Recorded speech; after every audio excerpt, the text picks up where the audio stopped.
Assalamualaikum warahmatullahi wabarakatuh. Selamat sore, apa kabar sahabat podcast? Senang sekali bisa berjumpa kembali dengan sahabat podcast. Pada sore hari ini kami menghadirkan narasumber yang tentunya sangat begitu spesial bagi kami. Ini merupakan suatu penghargaan bagi kami di tengah kesibukan beliau. Beliau mau hadir memenuhi undangan kami. Nah, apa saja yang telah dicapai selama beliau menjabat selama kalau nggak salah kurang lebih 7 bulan. Nah, untuk menyimak lebih jauh perbincangan Radar Sorong Podcast bersama tamu spesial kita pada sore hari ini, yakni Bapak PJ Wali Kota Sorong, Bapak Yots Yarangga APMM, ya Pak ya. Selamat sore Pak, apa kabar? Selamat datang Pak di ruang podcast Radar Sorong.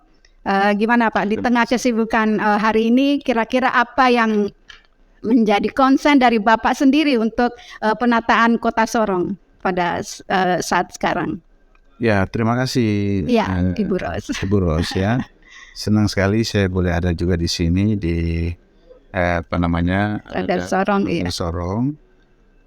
Sebagai penjabat wali kota Sorong, saya sejak dilantik tanggal 23 Agustus 2022 sampai dengan saat ini sudah jalan 7 bulan. 7 bulan ya? Ya. Dan tentunya ada beberapa hal yang sudah beberapa capaian-capaian juga yang sudah kita sama-sama bisa alami bersama untuk kemajuan Kota Sorong ini. Yang pasti sejak Desember 2022 Kota Sorong berhasil menjaga tingkat inflasi terendah se-Indonesia ya dengan nilai sebesar 3,26% dan di Januari 2023 inflasi daerah 3,23%. Ini juga merupakan salah satu arahan Kepala Negara Bapak Presiden pada tanggal 17 Januari 2023 di Sentul International Convention Center di Bogor, sehingga untuk menurunkan tingkat menjaga inflasi ya, jangan sampai terlampau tinggi ya. Jadi kalau inflasi secara nasional di 5, sekian persen ya 5%, kita inflasi di bawah. Jadi syukur ya, puji Tuhan, alhamdulillah kita inflasi 2 kali berturut-turut inflasi terendah secara nasional. Kemudian kita juga meraih predikat kepatuhan standar pelayanan publik yang dengan kualitas tertinggi 90,17 dari Ombudsman. Kemudian juga indeks XPI kategori pemerintah daerah mengalami peningkatan 2021 sebesar 60,46 menjadi 68,53 tahun 2022. Kemudian juga penyelesaian temuan tindak lanjut temuan BPK RI mencapai 76,61% di atas target yang ditetapkan. Kemudian indeks pembangunan manusia Kota Sorong tahun 2022 adalah 78,89%, merupakan tertinggi di Papua Barat. Luar biasa. Kemudian naik juga itu Pak ya, dibanding tahun sebelumnya ya. Ya. Kemudian bidang kesehatan Kota Sorong telah melakukan kerjasama OHC BPJS sehingga masyarakat yang belum memiliki BPJS kesehatan langsung diaktifkan. Jadi kita juga penghargaan juga dari Wakil Presiden yang diserahkan oleh Menteri Dalam Negeri. Kemudian Kota Sorong juga sudah memiliki Perda peraturan daerah RT/RW dan kedepannya dapat disesuaikan peraturan yang telah ditetapkan, serta semua pencapaian ini merupakan hasil dari kerja keras bersama pemerintah Kota Sorong dan warga Kota Sorong itu sendiri. Pak, dari pencapaian itu saya belum mendengar tentang masalah utama sebenarnya di Kota Sorong, yakni tentang banjir Pak. Kita tahu bahwa ini merupakan dari pemimpin siapapun sepertinya belum bisa mengatasi masalah banjir ini. Bagaimana pendapat Pak PJ Wali Kota sendiri? Ya, kita sadari, sesungguhnya saya juga sadari ketika setelah dilantik dan saya langsung melaksanakan tugas tanggal 25 Agustus tiba di Sorong, memang diperhadapkan dengan banjir longsor. Tentunya ini betul-betul satu tantangan dan ujian yang besar untuk kita, tetapi syukur ya, puji Tuhan, alhamdulillah dengan kerjasama kita semua, baik pemerintah provinsi Papua Barat saat itu ya, karena belum DOB belum ada waktu itu, dan juga dengan pemerintah Kota Sorong, juga pemerintah pusat, ya dengan kesigapan kita semua, maka normalisasi itu terus dia dilakukan, kemudian ada beberapa perbaikan-perbaikan, dan dengan adanya kehadiran Provinsi Papua Barat Daya, tentunya Kota Sorong tidak sendiri lagi sekarang. Jadi pada pemerintah Provinsi Papua Barat Daya akan, karena ibu kota provinsi ini ada di kota Sorong, dan tentunya wajah provinsi itu adalah ada di Kota Sorong. Tentunya kita akan sama-sama berharap bantuan dari dukungan juga dari APBD Provinsi Papua Barat Daya juga untuk membantu pemerintah kota, terutama untuk masalah pembiayaan untuk pembebasan lahan, sehingga ada semacam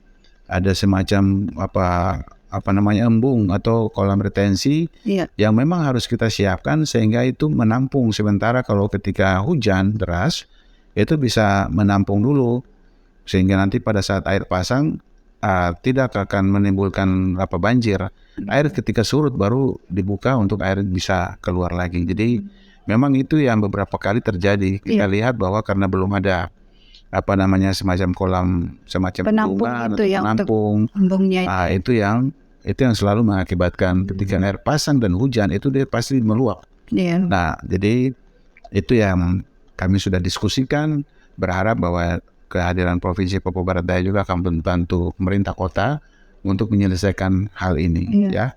Berarti menyangkut dihadapkan dengan keterbatasan anggaran juga ya Pak ya? Ya benar-benar. Kita sadari sesungguhnya bahwa Kota Sorong ini dengan luas wilayah 1.105 km persegi dengan jumlah penduduk hampir 300.000 jiwa, anggaran APBD kita hanya 1,1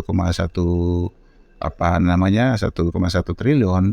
Itu pengalokasiannya itu untuk semua baik itu pendidikan, kesehatan, infrastruktur, dan lain sebagainya, tentunya sangat terbatas. Dan kita berharap bahwa dengan adanya Provinsi Papua Barat Daya yang sudah lebih dekat, apalagi di Kota Sorong, tentunya harapan saya sebagai penjabat wali kota ada sama-sama di sini untuk mari kita benahi bagian-bagian yang kami terbatas. Ada provinsi juga bisa kita sharing mana yang menjadi urusan kota, mana yang menjadi urusan provinsi, dan juga kita bisa minta bantuan dari kementerian untuk juga membantu, mendukung, sehingga kita benahi selama ini masalah yang terjadi, terutama menyangkut masalah banjir, longsor dan sebagainya. Tadi yang keberhasilan yang diraih yang 7 poin itu, yang resepnya apa sih Pak Wali bisa mendapatkan prestasi, katakanlah seperti dalam 7 bulan dong gitu. Artinya bisa meraih berapa poin-poin prestasi itu. Triknya apa yang ditanamkan? Ya tentunya sebenarnya butuh kerjasama yang baik, teamwork yang baik, dan seperti kita bagaimana upaya untuk menekan inflasi. Inflasi ini kan ada tim pengendali inflasi daerah. Kita setiap Senin itu dan secara nasional itu Pak Mendagri selalu pimpin secara virtual, Zoom meeting. Dan itu setelah selesai itu, kemudian setelah selesai Zoom, karena Zoom-nya Pak Menteri Dalam Negeri dengan seluruh kepala daerah dan bahkan seluruh kementerian lembaga se-Indonesia. Jadi setiap Senin itu rutin itu ya Pak ya? Rutin. Karena Pak Presiden sampaikan ke Pak Mendagri bahwa menangani inflasi sama seperti kita menangani COVID. Karena akibat dari perang Ukraina Rusia, kemudian kenaikan BBM betul-betul mempengaruhi negara-negara di luar seperti di Argentina, negara-negara di Amerika Latin dan Eropa. Itu akibat dari inflasi ini. Inflasi itu karena kenaikan harga barang dan jasa. Dalam waktu tertentu kalau kita tidak mampu bisa mengendalikan, maka itu dia akan berdampak karena itu menyangkut masalah perut masalah kebutuhan hari-hari. Makanya setiap 1 bulan bisa 2-3 kali tim pengendali inflasi itu melakukan meninjau langsung ke pasar, ke ke distributor, ke bulog, ke supermarket, ke swalayan, untuk memastikan harga-harga itu tetap harus terkendali dan stabilitas harga juga tetap terjaga, dan artinya ketersediaan stok juga ada, aman. Aman ya Pak. Nah, kami sudah lakukan dan menjelang hari raya puasa Lebaran ini kami juga sudah turun beberapa hari yang lalu, dan yang pasti masyarakat tidak perlu panik karena stok aman, tersediaan itu sampai 5 bulan ke depan. Jadi sampai lama puasa sampai Lebaran aman ya, aman Pak, terkendali. Jadi itu tetap kita selalu turun dan melakukan pemantauan, dan tidak boleh ada penimbunan, tidak boleh main spekulasi harga. Jadi tetap semua dalam terkendali seperti itu. Pada saat turlap itu ada ditemukan distributor nakal enggak, Pak? Ada yang tanpa menaikkan, sempat menaikkan harga karena ternyata sudah habis, terlambat supply ke situ, sehingga sempat naikkan sekitar Rp1.000. Tapi kita turun, kita sampaikan untuk tidak boleh menaikkan harga, apalagi yang datangkan dari Bulog ya, beras dari Bulog. Salah satu ya saya tidak sebutkan, tetapi sempat mau menaikkan, kita turun dan sudah normal kembali. Jadi tetap pemerintah lakukan intervensi untuk tidak boleh. Jadi kalaupun naik 500 atau 1.000 itu bagi masyarakat itu sangat berharga nilainya ya. Jadi kita tetap mengendalikan itu, apalagi yang menyangkut beras, itu menyangkut kebutuhan hidup orang banyak. Jadi tidak boleh sampai ada kenaikan-kenaikan yang dipermainkan. Jadi bagi saya sampaikan untuk masyarakat tidak perlu panik, karena kita pemerintah lewat tim pengendalian inflasi daerah terus lakukan pemantauan dan puji Tuhan alhamdulillah bahwa sampai 5 bulan ke depan, sampai puasa Lebaran, bahkan sampai Idul Adha itu stok aman ya, terjaga seperti itu. Oke, di kepemimpinan Pak PJ Wali Kota sendiri, dalam benak Pak PJ Wali Kota, kira-kira apa nih yang harus dituntaskan? Tentunya punya target khusus gitu, apa yang harus diselesaikan sebelum selesai masa jabatannya? Salah satu yang yang merupakan tugas yang mana adalah pemerintah kota dalam pembinaan politik kepada masyarakat agar nantinya siap menerima hasil pemilu. Ya, di sini menjelang pemilu 2024. Menjelang pemilu 2024. Nah, ini saya mau sampaikan bahwa tidak lama lagi kita akan menghadapi pesta demokrasi 2024. Nah, seberapa dukungan yang sudah dilakukan pemerintah Kota Sorong untuk mensukseskan pemilu 2024 ini, pemerintah Kota Sorong sudah melakukan berbagai persiapan menghadapi pelaksanaan pemilu serentak 2024 yang didasarkan pada Undang-Undang Nomor 7 2017 tentang Pemilihan Umum terkait tahapan pemilu ya. Mana itu pemerintah Kota Sorong telah melakukan audiens dengan KPU, Bawaslu dalam rangka pemberian bantuan dana hibah dalam tahapan penyelenggaraan pemilu yang telah dilaksanakan ya. Artinya meliputi di mana ada pertemuan yang sudah kami lakukan ya, pertemuan saya sebagai penjabat wali kota terkait dengan audiens KPU dan Bawaslu Kota Sorong. Di bulan Agustus ya, Jumat 5 Agustus 2022, tempat di ruang rapat wali kota. Kemudian juga rapat koordinasi dengan tim TAPD bantuan hibah tahun 2022 pada Jumat 2 September 2022 yang juga bertempat di ruang rapat anggrek kantor wali kota. Jadi kemudian kesiapan pemerintah Kota Sorong untuk mendukung pemilu adalah telah memfasilitasi melalui bantuan dana hibah kepada KPU dan Bawaslu Kota Sorong tahun 2022. Kemudian juga pemerintah Kota Sorong juga telah melakukan pembinaan politik kepada partai politik yang ada di Kota Sorong yang mempunyai kursi di DPRD Kota Sorong periode 2019-2024 dengan memberikan bantuan keuangan parpol di tahun 2022 dan juga akan diberikan bantuan keuangan parpol untuk menunjang dan mendukung pemilu di tahun 2023. Kemudian juga peran pemerintah kota dalam pembinaan politik kepada masyarakat dilakukan juga melalui sosialisasi pemilu pendidikan politik ya bagi pemilih untuk dapat melaksanakan pemilu dengan baik dan dengan adanya sosialisasi pendidikan politik bagi masyarakat sehingga masyarakat sudah siap menerima hasil pemilu. Jadi target utama bagaimana mensukseskan pemilu 2024 ya Pak? Pemilu 2024 karena tinggal beberapa bulan kan Februari itu pemilu presiden, pemilu legislatif. Kemudian nanti di September, Oktober itu pemilihan kepala daerah. Kita juga punya program jemput bola. Itu untuk perekaman EKTP. Jadi itu juga terus dilakukan dari kelurahan ke kelurahan ya. Dan kita berharap lewat Dinas Dukcapil sehingga warga kita juga jangan sampai ada yang tidak memilih nanti ya. Itu. Tergantung dari Dukcapil juga yang ngomong ke peranan penting ini. Terus kita harus lihat ini dan target kita harus warga kita semua memilih. Semua bisa memilih. Itu. Nah terkait dengan dukungan dana Pak untuk mensukseskan pemilu 2024 kira-kira mungkin sudah ada pengalokasian anggarannya yang berapa persen gitu untuk dari kota. Iya. Kalau yang pasti 2023 2022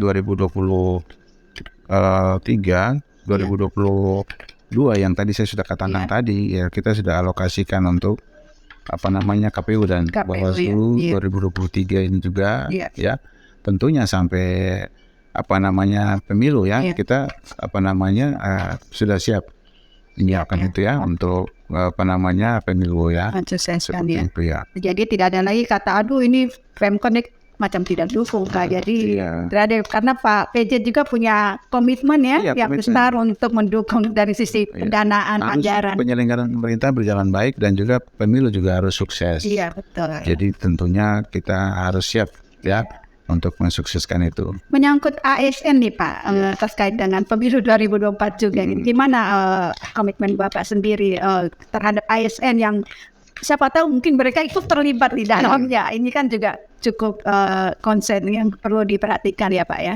Iya, ini sebenarnya sudah ada SK bersama SK bersama Menteri Dalam Negeri, Menpan-RB. Ya terkait dengan netralitas ASN itu. Jadi terutama juga untuk kalau Kota Sorong itu pada saat hari ulang tahun Kota Sorong yang ke-23 itu ditandai dengan upacara di halaman kantor wali Kota Sorong. Dan di mana ASN telah melaksanakan atau membaca ikrar netralitas pemilu 2024 itu. Jadi ada fakta integritas yang juga dibaca, ditandatangani, yaitu di mana ada 4 poin di situ menyebutkan bahwa menjaga dan menegakkan prinsip netralitas pegawai aparatur sipil negara dalam melaksanakan fungsi pelayanan publik baik sebelum, selama maupun sesudah pelaksanaan pemilu dan pemilihan tahun 2024. Kemudian menghindari konflik kepentingan, tidak melakukan praktik-praktik intimidasi dan ancaman kepada pegawai ASN dan seluruh elemen masyarakat, serta tidak memihak kepada pasangan calon tertentu. Kemudian menggunakan media sosial secara baik, tidak dipergunakan untuk kepentingan pasangan calon tertentu, tidak menyebarkan ujaran kebencian serta berita bohong, dan yang berikut adalah menolak politik uang dan segala jenis pemberian dalam bentuk apapun. Jadi pemerintah kota mendukung dan mensukseskan pelaksanaan tahapan pemilu 2024 dan tidak hanya menyatakan dukungan pemerintah tapi juga untuk menjaga netralitas selama proses tahapan pesta demokrasi tahun 2024 nanti. Nah dari beberapa poin fakta integritas itu gimana kalau misalnya ada yang melanggar Pak, sanksinya apa? Gitu. Ya tentunya di dalam SKB itu ada sanksi. Ada ya? Iya, ada sanksi-sanksinya. Jadi ada teguran bahkan sampai dengan sanksi misalnya juga dari menurunkan golongannya. Golongan ya? Ya begitu. Jadi ada di dalam SKB. Iya, karena kita tahu ASN ini kan merupakan potensi suara yang lumayan gitu, pasti dilirik oleh para kandidat. Ya Pak ya. Jadi sudah ada fakta integritas. Sudah ada fakta integritas. Ada tangani sudah, Pak ya. Iya. Nah untuk dari sisi infrastruktur sendiri Pak untuk mendukung pelaksanaan pemilu 2024 mungkin apa yang sudah dilakukan, misalnya mungkin ada tambahan untuk bangunan apa yang sudah mendukung itu seperti itu. Yang sejauh ini yang dana hibah itu yang kita itu, sudah kasih kepada KPU dan Bawaslu itu. Bawaslu mereka yang mengelola seperti apa gitu ya. Jadi kebutuhan seperti apa yang mereka tahu kebutuhannya. Jadi hibah itu yang kita kasih kepada KPU dan Bawaslu. Itu. Iya. Oke. Ini juga mereka sekarang dalam proses seleksi yang kota KPU, semoga yang terpilih nanti yang memiliki integritas yang tinggi ya Pak. Setuju sekali. Setuju sekali. Oke. Nah, di luar konteks pemilu 2024 juga nih kesempatan juga Pak PJ Wali Kota. Saya juga hal Pak yang ingin menanyakan juga ini tentang kebersihan Kota Sorong sendiri, hal kecil tapi ini juga sangat artinya bisa jadi ikon juga. Kita ke Kota Sorong bersih sekali. Ini gimana komitmen Pak PJ Wali Kota sendiri untuk menciptakan, apalagi komitmen Pak PJ kan mengubah image dari kota dari kota bajingan ya menjadi kota beriman ya Pak ya, tentunya aman nyaman gitu ya. Gimana Pak? Iya, benar sekali. Seperti yang mungkin sering kali saya sampaikan, Kota Sorong kita harus menyebutkan sebagai kota beriman. Jangan kita bilang kota bajingan, ya.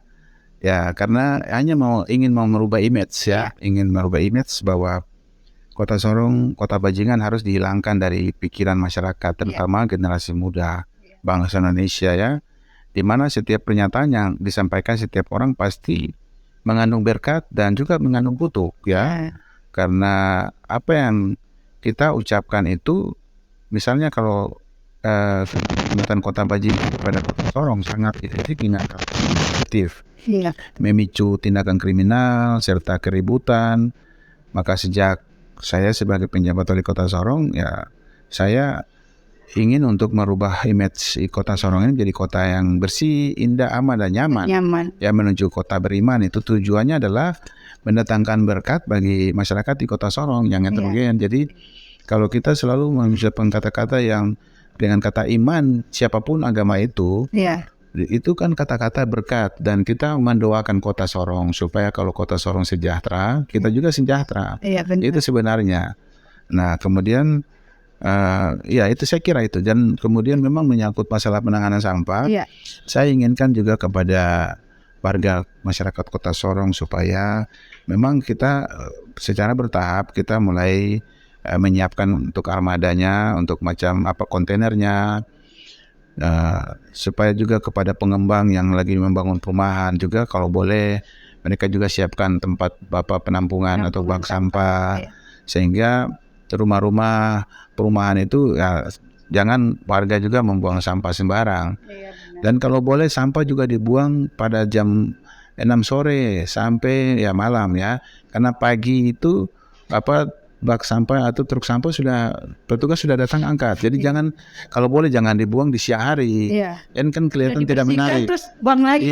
Kan kelihatan kan tidak menarik kan kota. Jadi marilah kita. Tidak nyaman juga. Jadi kalau boleh kita sadar, kita buang sampah jangan suruh dibuang siang hari.